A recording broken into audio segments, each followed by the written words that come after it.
بسم الله الرحمن الرحيم. نحمده ونصلي على رسوله الكريم، اما بعد. محترم دوستوں اور بھائیوں، بہت مبارک مہینہ ہے اور بہت مبارک عشرہ ہے اور بہت مبارک دن ہے اور بہت مبارک وقت ہے۔ مہینہ رمضان کا مہینہ ہے جو سارے مہینوں میں سب سے زیادہ عظمت والا، فضیلت والا، برکت والا، رحمت والا مہینہ ہے، اور عشرہ آخری ہے جو پورے مہینے کا عطر ہے اور پورے مہینے کا نچوڑ ہے، اور طاق رات ہے جس میں شب قدر کا احتمال ہے۔ اللہ کے رسول صلی اللہ علیہ وسلم نے فرمایا کہ شب قدر کو آخر عشرے کی طاق راتوں میں تلاش کرو، اور بہت مبارک وقت ہے۔ تھوڑی ہی دیر پہلے قرآن پاک اللہ کی توفیق سے ختم ہوا ہے۔ علامہ نووی رحمۃ اللہ علیہ فرماتے ہیں کہ صحابہ کرام ختم قرآن کے موقع پر جمع ہو کر اجتماعی دعا کرتے تھے اور یہ فرماتے تھے کہ اس موقع پر دعا قبول ہوتی ہے۔ تو ساری نسبتیں اور ساری برکتیں اس وقت جمع ہیں، لہذا ہم سب کو اللہ کے حضور حاضر ہو کر اللہ کے سامنے گڑ گڑا کر توبہ کرنی ہے، استغفار کرنا ہے اور اپنی ضرورتوں کو اللہ تعالیٰ سے مانگنا ہے۔ دعا یہ ایک بہت بڑی عبادت ہے، بہت عظیم الشان عبادت ہے۔ حدیث پاک میں آتا ہے الدعاء مخ العبادہ، کہ دعا عبادت کا مغز ہے، عبادت کا دماغ ہے۔ جس طرح انسان کے جسم کے اندر دماغ کو ایک خاص مقام اور اہمیت حاصل ہے، اس طرح تمام عبادتوں کے درمیان دعا کو ایک خاص مقام حاصل ہے۔ اور ایک حدیث میں آتا ہے اللہ کے رسول صلی اللہ علیہ وسلم نے فرمایا لیس شیء اکرم علی اللہ من الدعاء، اللہ تعالیٰ کے نزدیک دعا سے زیادہ فضیلت والا، کرامت والا اور کوئی عمل نہیں ہے۔ دعا کو اتنی اہمیت کیوں دی جا رہی ہے؟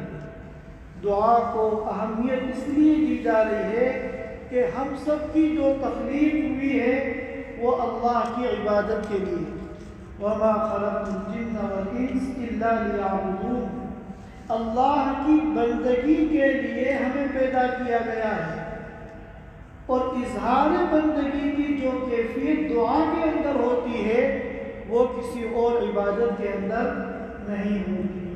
ہم اس دنیا میں صرف اسی لیے آئے ہیں کہ اللہ کے سامنے اپنی عاجزی کا، اپنی بندگی کا اور اپنی غلامی کا اظہار کریں، یہی عبادت کا مفہوم ہے۔ تو گرچہ تمام عبادتوں میں چاہے وہ روزہ ہو، زکوٰۃ ہو، حج ہو، صدقہ ہو، سب میں اظہار بندگی پایا جاتا ہے، لیکن دعا میں اظہار بندگی کی جو کیفیت ہے وہ کسی اور عبادت کے اندر نہیں ہے۔ اب ایک آقا ہے، اس کے بہت سارے غلام ہیں جو آقا کے مختلف کاموں میں لگے ہوئے ہیں، کوئی گھر کی صفائی کر رہا ہے، کوئی باہر کی صفائی کر رہا ہے، کوئی کھانا بنا رہا ہے۔ تو یہ سارے غلام اپنے آقا کی غلامی میں لگے ہوئے ہیں، لیکن اگر کوئی غلام ایسا ہو جو اپنے آقا کے سامنے گڑ گڑا کے، رو رو کے اپنی کوئی ضرورت مانگ رہا ہو، تو اس بندے کو، اس غلام کو جو غلامی کی کیفیت حاصل ہے وہ دوسروں کو حاصل نہیں ہے۔ اس لیے دعا کا خاص اہتمام کرنا چاہیے اور یہ راتیں ایسی ہیں جو خاص دعاؤں کی راتیں ہیں۔ حضرت سفیان ثوری رحمۃ اللہ علیہ فرماتے ہیں کہ شب قدر کی ان راتوں میں مجھے نوافل کی کثرت سے زیادہ اچھا لگتا ہے کہ میں دعاؤں کا اہتمام کروں اور دعاؤں کی کثرت کروں۔ دعا کیا ہے؟ اللہ سے مانگنے کا نام ہے۔ دعا اللہ تعالیٰ سے مانگنے کا نام ہے۔ ہم بندوں سے جب کوئی چیز مانگتے ہیں تو چاہے بندہ کتنا بڑا دل والا ہو، بار بار اگر آپ اس سے مانگیں گے ایک دن وہ ناراض ہو جائے گا۔ لیکن اللہ تعالیٰ کے یہاں معاملہ یہ ہے، اللہ سے جتنا مانگیں گے اللہ اتنا ہی خوش ہوتے ہیں۔ اور جو دعاؤں کا اہتمام کرتے ہیں، اللہ سے مانگنے کا اہتمام کرتے ہیں، اللہ تعالیٰ ان کو اپنا تقرب عطا فرماتے ہیں، اللہ تعالیٰ ان کو اپنا ولی بناتے ہیں۔ اور اگر کوئی دعا مانگنے میں کوتاہی کرتا ہے، اللہ سے مانگنے میں سستی کرتا ہے، تو اللہ تعالیٰ اس سے ناراض ہوتے ہیں۔ حدیث پاک میں آتا ہے، اللہ کے رسول صلی اللہ علیہ وسلم نے فرمایا، من لم يسأل اللہ یغضب علیہ، جو اللہ سے سوال نہیں کرتا، اللہ سے نہیں مانگتا، اللہ سے مانگنے میں کوتاہی کرتا ہے، اللہ تعالیٰ اس سے ناراض ہو جاتے ہیں۔ اور جب اللہ تعالیٰ نے قرآن پاک میں دعا کی ترغیب دی تو بڑے پیار سے فرمایا، ادعونی استجب لکم، اے میرے بندو تم مجھ سے مانگو میں تمہیں دوں گا، اے میرے بندو تم دعائیں کرو میں تمہاری دعاؤں کو قبول کروں گا۔ اور پھر جب دعا کے نہ مانگنے کا تذکرہ فرمایا تو اللہ تعالیٰ کا اسلوب بدل گیا۔ پہلے تو بڑے پیار سے کہا تھا، ادعونی استجب لکم، اے میرے بندو جو مانگو گے میں تمہیں دوں گا۔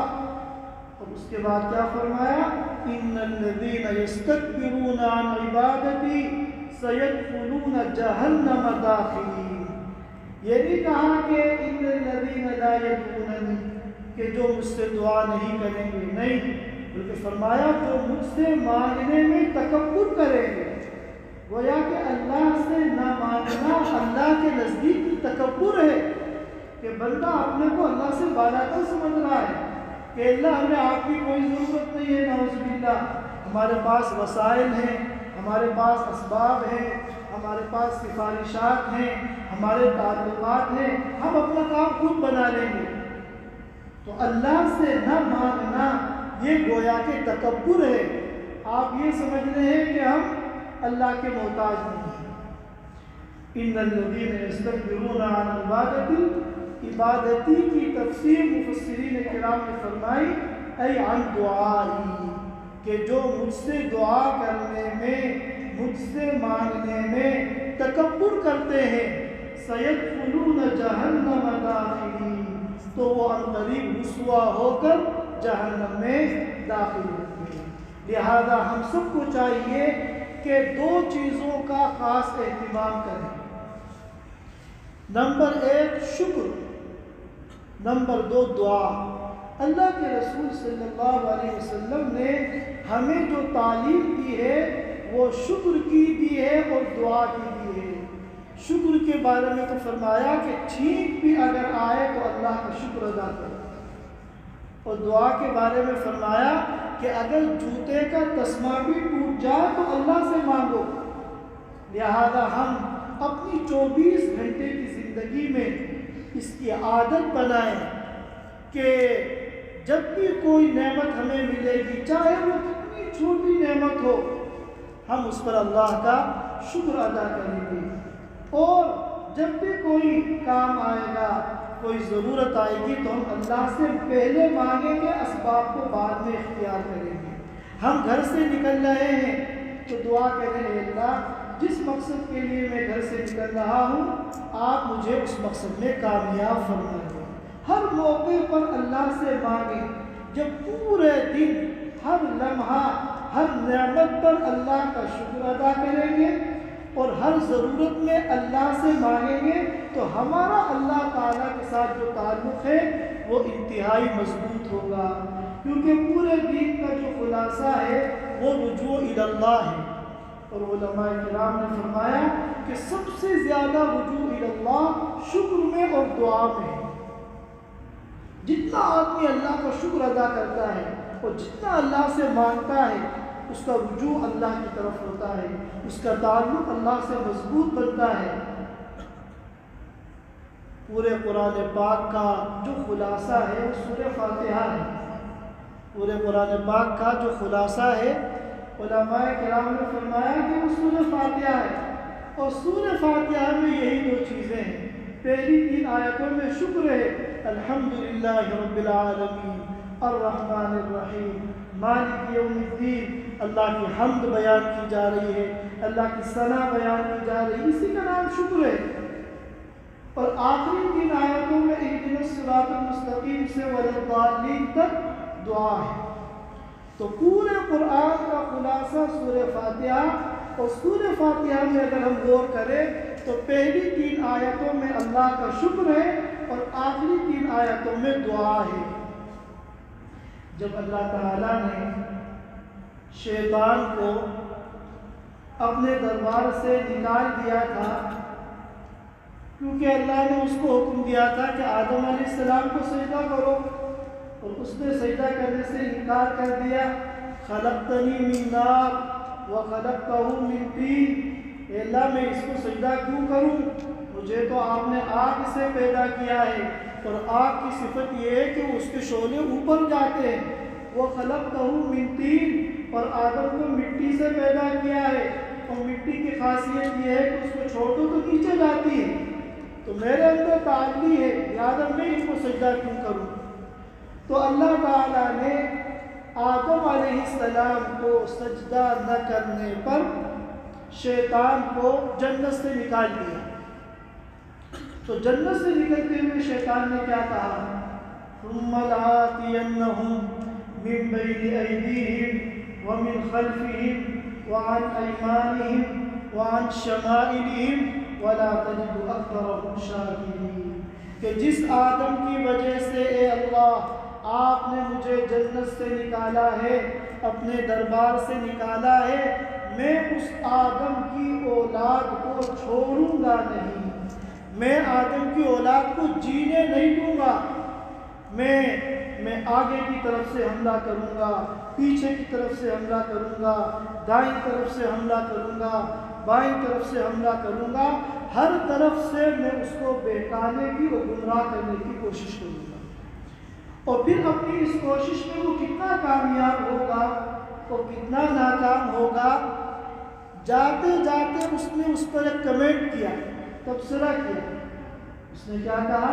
وَلَا تَجِدُ أَكْثَرَهُمْ شَاكِرِينَ، اکثریت بنو آدم کی آپ کو ایسی ملے گی جو اللہ کی شکر گزار نہیں ہے۔ معلوم ہوا کہ شیطان کے حملے سے، شیطان کے وسوسے سے بچانے والی جو سب سے پاورفل چیز ہے وہ شکر ہے۔ یہ نہیں کہا شیطان نے وَلَا تَجِدُ أَكْثَرَهُمْ عَابِدِينَ وَلَا تَجِدُ أَكْثَرَهُمْ زَاهِدِينَ وَلَا تَجِدُ أَكْثَرَهُمْ عَالِمِينَ، بلکہ یہ کہا وَلَا تَجِدُ أَكْثَرَهُمْ شَاكِرِينَ، اکثریت چونکہ آپ کی شکر گزار نہیں ہوگی، لہذا میں آسانی کے ساتھ ان کو لقمہ بنا لوں گا۔ ہمارے یہاں کیا ہوتا ہے، ہم اللہ سے جب دعا مانگتے ہیں، جو چیز ہم نے اللہ سے مانگی ہے اگر وہ ہمیں نہیں ملتی تو ہم دعا کرنا چھوڑ دیتے ہیں یا دعاؤں کا اہتمام کم کر دیتے ہیں، حالانکہ اللہ کے یہاں قبولیت کی یہی ایک شکل نہیں ہے کہ جو مانگا وہی مل جائے، یہ تو قبولیت کا سب سے ادنا درجہ ہے، اس کے اعلیٰ اس سے اونچے 2 درجے اور ہیں۔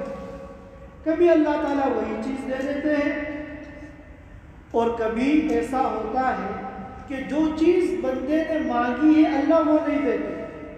کیوں؟ اس لیے کہ اللہ اپنے علم کے مطابق یہ جانتے ہیں کہ اس میں بندے کے لیے خیر نہیں ہے۔ بندہ تو اپنے علم کے مطابق مانگ رہا ہے، وہ تو انسان ہے، انسان کا علم ناقص، انسان کی عقل ناقص، انسان کی فہم ناقص اپنی فہم سے مانگ رہا ہے کہ اللہ یہ چیز مجھے دے دے، لیکن اللہ جانتے ہیں کہ یہ اس کے حق میں خیر نہیں ہے۔ جیسے کوئی انگارہ ہو آگ کا اور چھوٹا بچہ وہ انگارہ مانگے کہ بڑا خوبصورت لگ رہا ہے، چمک رہا ہے، تو کیا ماں اس کو دے دے گی؟ نہیں دے گی، اس لیے کہ بچہ نادان ہے، بظاہر یہ خوبصورت لگ رہا ہے۔ ہر چمکدار چیز سونا نہیں ہوتی، اس کے اندر شر ہے۔ جیسے یہ بچہ اس انگارے کو پکڑے گا اس کا ہاتھ جل جائے گا۔ تو اسی طرح بعض مرتبہ بندے اللہ سے مانگتے ہیں، اللہ اس کو وہ چیز نہیں دیتے، بندہ یہ سمجھ رہا ہے کہ میری دعا قبول نہیں ہوئی، حالانکہ اللہ تعالیٰ اس کے بعد کے جو دو درجے ہیں قبولیت کے وہ عطا فرماتے ہیں۔ اگر وہی چیز جو بندے نے مانگی ہے اس میں خیر ہے تو اللہ وہی دے دیتے ہیں۔ اب ایک بچی ہے دعا مانگ رہی ہے، اے اللہ فلاں جگہ میرا رشتہ ہو جائے، حالانکہ اللہ جانتے ہیں کہ اگر اس جگہ رشتہ ہو جائے گا، ابھی تو اس کو یہ رشتہ بہت اچھا لگ رہا ہے، لیکن وہ اس کے اوپر ظلم کرے گا، ظلم کے پہاڑ توڑے گا، تو اللہ اس کی دعا کو قبول نہیں کرتے۔ پھر اس کی جگہ کیا کرتے ہیں؟ کوئی بڑی آنے والی کوئی مصیبت ہوتی ہے وہ اس دعا کی برکت سے ٹال دیتے ہیں۔ چنانچہ کتنی مرتبہ ایسا ہوتا ہے گاڑی چلانے کے دوران ہم بار حادثے سے بچ جاتے ہیں، حالانکہ وہ اتنے خطرناک ایکسیڈنٹ ہوتے ہیں کہ آپ کی پوری زندگی معذور ہو جاتا ہے، گھر میں حادثہ ہو جاتا ہے، آگ لگ جاتی ہے اور گھر والے بچ جاتے ہیں۔ ہم تو اس کو اتفاق سمجھتے ہیں، ممکن ہے کہ ہم نے اپنی زندگی میں اللہ سے جو دعائیں مانگی تھی اللہ نے ہمیں وہ چیز نہیں دی، اس کی بدلے میں اللہ نے آج ہمیں اتنی بڑی مصیبت سے بچا لیا۔ اور اگر ایسا بھی نہیں ہوگا تو پھر قبولیت کا تیسرا درجہ یہ ہے کہ اللہ تعالیٰ آخرت میں اس کا اجر دیتے ہیں۔ قبولیت کے جو پہلے دو طریقے ہیں ان کا تعلق تو دنیا سے ہے، اور دنیا کی زندگی چند دن کی زندگی ہے، دنیا ختم سارے فائدے ختم، لیکن تیسرا جو طریقہ ہے اس کا تعلق ہے آخرت سے۔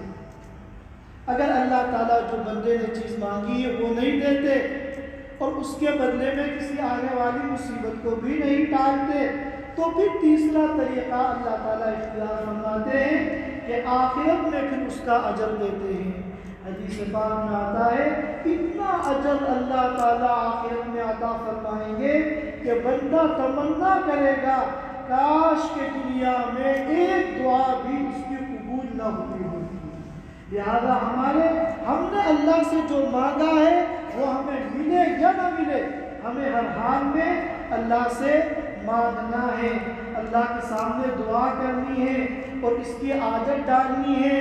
جو مانگا ہے وہ اگر نہیں ملا تو دل چھوٹا نہیں کرنا ہے، بلکہ اس کا مطلب یہ ہے یا تو کوئی بڑی آنے والی مصیبت اللہ پاک ہم سے ٹالیں گے یا پھر آخرت میں اللہ اتنا اجر دیں گے کہ اس وقت ہم تمنا کریں گے کاش کہ دنیا میں ہماری کوئی دعا قبول نہ ہوئی ہوتی۔ اسی لیے حضرت عمر رضی اللہ تعالیٰ عنہ فرماتے تھے کہ میں یہ نہیں دیکھتا ہوں کہ میں نے جو مانگا ہے وہ مجھے ملا یا نہیں، میں تو یہ دیکھتا ہوں مجھے دعا کی توفیق ہو رہی ہے یا نہیں۔ لہذا ہم لوگ دعا کی عادت ڈالیں اور شکر کی عادت ڈالیں اور اپنے بچوں کی تربیت کریں، اپنے گھر والوں کو سکھائیں کہ معمولی سے معمولی اگر کوئی نعمت حاصل ہو، فائدہ حاصل ہو، خیر حاصل ہو، سب سے پہلے ہم اللہ تعالیٰ کا شکر ادا کریں، اور کوئی بھی ضرورت ہو، چھوٹا سے چھوٹا کام ہو، بڑا سے بڑا کام ہو، سب سے پہلے ہم اللہ تعالیٰ سے مانگیں، مسبب الاسباب سے ہم لو لگائیں، اس کے بعد ہم دنیا کے اسباب اختیار کریں۔ اللہ تعالیٰ ہم سب کو کہنے سننے سے زیادہ عمل کی توفیق عطا فرمائے۔ درود شریف پڑھیں۔ اللهم صل على محمد وعلى آل محمد كما صليت على إبراهيم وعلى آل إبراهيم إنك حميد مجيد. ربنا ظلمنا أنفسنا وإن لم تغفر لنا وترحمنا الخاسرين. رب اغفر وارحم وتجاوز عما تعلم إنك أنت الأعز الأكرم. رب اغفر وارحم وأنت خير الراحمين. اللهم اشرح صدورنا للإسلام. اللهم حبب إلينا الإيمان وزينه في قلوبنا وكره إلينا الكفر والفسوق والعصيان.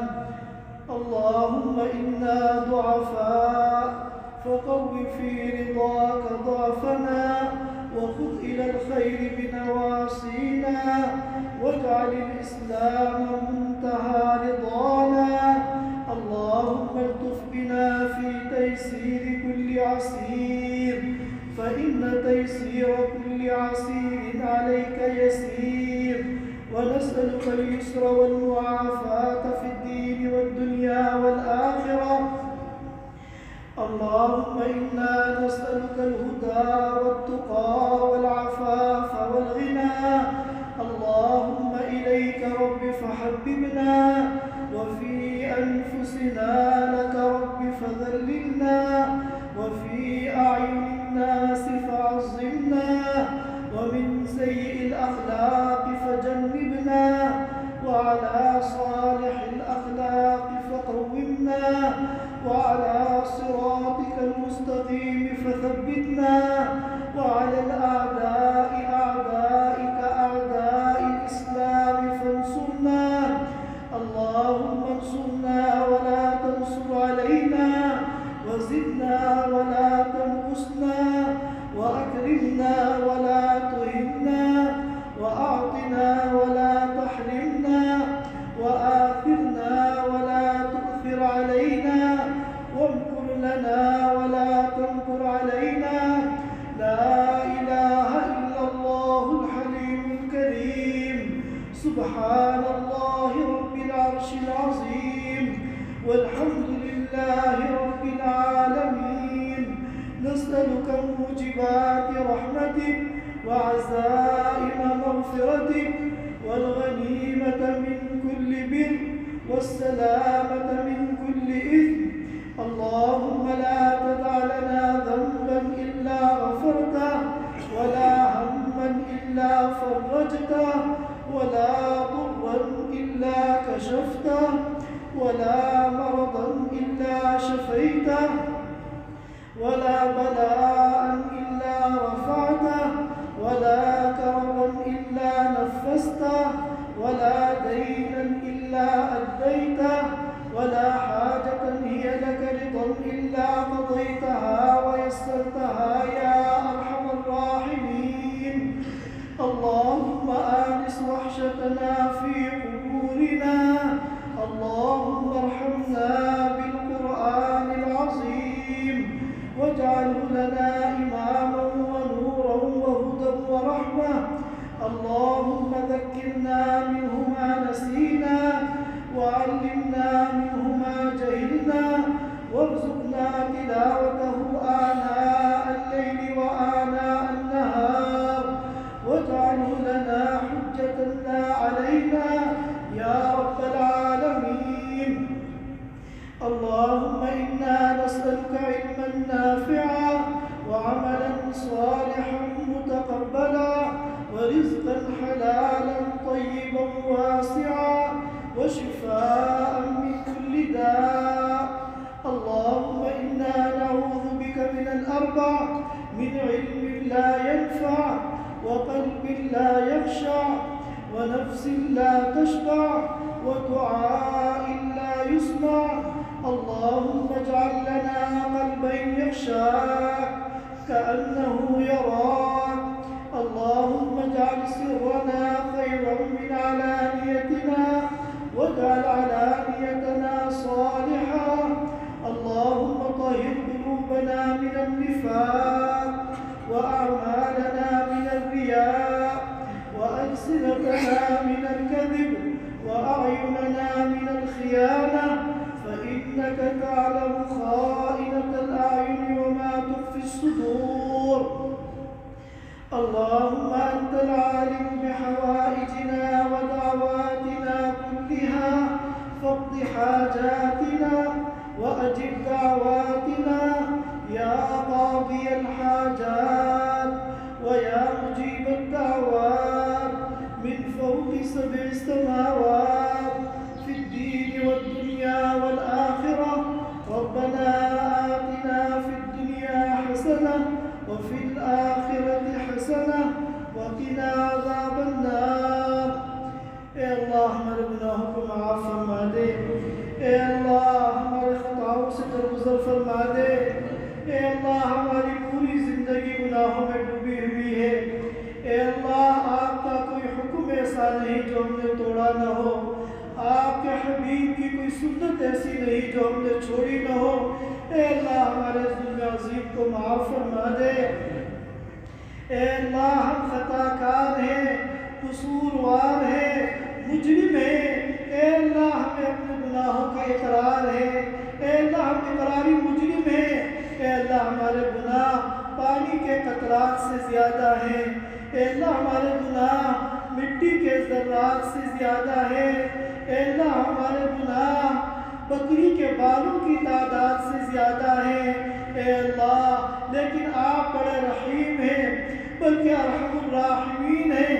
آپ سے بڑھ کر کوئی رحم کرنے والا ہوا ہے اور نہ ہوگا. اے اللہ ہمارے تمام گناہوں کو معاف فرما دے. اے اللہ ہمارے تمام گناہوں پر معافی کا قلم پھیر دے. اے اللہ ہم آپ سے مغفرت کی بھیک مانگتے ہیں. اے اللہ ہم آپ سے مغفرت کی بھیک مانگتے ہیں. ہماری جھولی میں مغفرت ڈال دے. ہماری جھولی میں مغفرت ڈال دے.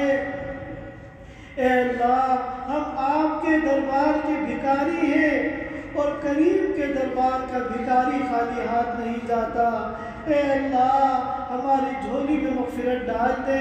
ہمارے تمام گناہوں کو معاف فرما دے. چھوٹے گناہوں کو بھی معاف فرما, بڑے گناہوں کو بھی معاف فرما. اے اللہ ان گناہوں کو بھی معاف فرما جو ہم نے سہون کیے ہیں. اے اللہ ان گناہوں کو بھی معاف فرما جو ہم نے عمدن کیے ہیں. اے اللہ ان گناہوں کو بھی معاف فرما جو ہم نے رات کی تاریکی میں کیے ہیں. اے اللہ ان گناہوں کو بھی معاف فرما جو ہم نے دن کے اجالے میں کیے ہیں. اے اللہ ہمارے تمام گناہوں کو معاف فرما دے. الہی عبدک العاصی عطاکا, الہی عبدک العاصی عطاکا مقرا بالذنوب وقد دعاکا. اے اللہ ایسا نہ ہو کہ یہ ماہ مبارک چلا جائے اور ہمارے نامہ اعمال میں ایک گناہ بھی باقی رہ جائے. اے اللہ ہمارے تمام گناہوں کو معاف فرما دے. اے اللہ آج کی اس مبارک مجلس میں آپ نے اگر ہماری مغفرت کا فیصلہ فرما دیا, ہمارے تمام گناہوں کو مٹا دیا, تو اے اللہ آپ کے خزانے میں کوئی کمی نہیں آئے گی. اے اللہ ہمارے تمام گناہوں کو معاف فرما دے. اے اللہ ہمارے پر رحم فرما دے. اے اللہ ہمارے اوپر کرم فرما دے. اے اللہ ہمارے اوپر فضل فرما دے. اے اللہ ہماری بگڑی بنا دے. اے اللہ تو ہمارا بن جا اور ہمیں اپنا بنا لے. اے اللہ تو ہم سے راضی ہو جا اور ہمیں اپنے سے راضی فرما لے. اے اللہ تیرے حبیب کی امت پریشان ہے. اے اللہ تیرے حبیب کی امت پریشان ہے. اے اللہ اغیار کی الغار ہے. اے اللہ دنیا کا کوئی کونا ایسا نہیں جہاں ایمان والوں پر ظلم نہ ہو رہا ہو. اے اللہ اس امت کو اپنی امان میں لے لے. اے اللہ اس امت کو اپنی پناہ میں لے لے. اے اللہ دنیا کے جس کونے میں کوئی ایمان والا ہے, اے اللہ اس کو اپنی حفظ و امان میں لے لے. اے اللہ گرچہ پوری دنیا میں ہم پٹ رہے ہیں, یہ ہمارے گناہوں کا نتیجہ ہے, ہمارے کرتوتوں کا نتیجہ ہے, ہماری بدعملیوں کا نتیجہ ہے. لیکن اے اللہ آپ نے اگر ہمارے ساتھ استحقاق کا معاملہ فرمایا تو ہم تباہ ہو جائیں گے. اے اللہ برباد ہو جائیں گے. اے اللہ ہم کسی کو منہ دکھانے کے قابل نہیں بچیں گے. اے اللہ ہم جیسے بھی ہیں آپ کے ہیں. اے اللہ اگر ہم خطا کار ہیں تو آپ کے ہیں. اے اللہ اگر ہم عاصی ہیں تو آپ کے ہیں. اے اللہ اگر ہم مجرم ہیں تو آپ کے ہیں. آپ کے علاوہ نہ کسی کو مانا ہے اور نہ مانیں گے. اے اللہ آپ کے ساتھ نہ کسی کو شریک کیا ہے اور نہ کریں گے، اے اللہ ہمارے اوپر رحم فرما دے، اے اللہ ہمارے اوپر کرم فرما دے، اے اللہ ہمارے اوپر فضل فرما دے، اے اللہ اس امت کو اپنی امان میں لے لے، اے اللہ ہمارے تمام گناہوں کو معاف فرما دے، اے اللہ آپ کے در کے علاوہ ہمارے پاس کوئی اور در نہیں ہے، آپ کی چوکھٹ کے علاوہ ہمارے پاس کوئی چوکھٹ نہیں ہے۔ مالی سوا قرعی لبابک حیلۃ، مالی سوا قرعی لبابک حیلۃ، وَلَئِن رَّدَدتَّ فَأَيَّ بَابٍ أَقْرَعُ۔ اے اللہ آپ نے اگر اپنی چوکھٹ سے ہمیں دھتکار دیا، اے اللہ ہم کہاں جائیں گے، اے اللہ ہم کہاں جائیں گے، اے اللہ ہمارے گناہوں پر معافی کا قلم پھیر کر اے اللہ ہمارے پر رحم فرما دے، فضل فرما دے، ہماری بگڑی بنا دے، اے اللہ تو ہم سے راضی ہو جا اور ہمیں اپنے سے راضی فرما دے، اے اللہ ہر خیر سے پوری امت کو مالا مال فرما دے، ہر قسم کے شرور سے فتن سے حفاظت فرما لے، اے اللہ تو ہمارا بن جا اور ہمیں اپنا بنا لے، اے اللہ تو ہم سے راضی ہو جا اور ہمیں اپنے سے راضی فرما لے، اے اللہ یہ ماہ مبارک تیرا مہمان آیا، اے اللہ ہماری غفلت کی نظر ہو گیا، اے اللہ ہماری ناقدری کی نظر ہو گیا، اے اللہ ہمارے ظلم عظیم کو معاف فرما دے، اے اللہ نہ ہم نے روزے کا حق ادا کیا، اے اللہ نہ ہم نے تراویح کا حق ادا کیا،